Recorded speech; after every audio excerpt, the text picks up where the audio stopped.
ముఖ్యమంత్రి చంద్రబాబు నాయుడు గారు ఎక్కడికి వెళ్ళినా కూడా మేము ఏటా 33,000 కోట్ల రూపాయలు ఈ పింఛన్ల కోసమే ఖర్చు చేస్తున్నామని చెబుతూ వచ్చారు.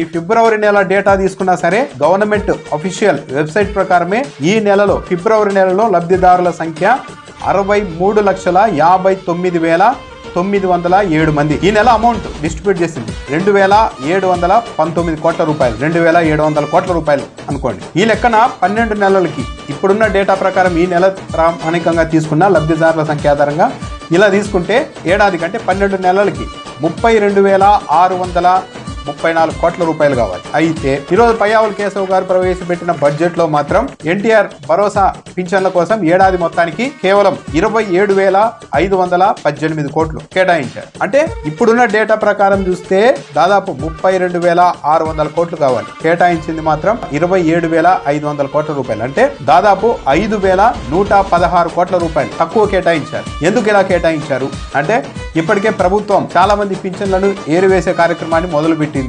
చాలా మంది ఇవన్నీ ఈ సదరం సర్టిఫికెట్లు అవన్నీ మళ్ళీ పరిశీలన చేస్తూ ఉన్నారు. మొత్తం వెరిఫై చేస్తున్నారు రాష్ట్ర వ్యాప్తంగా.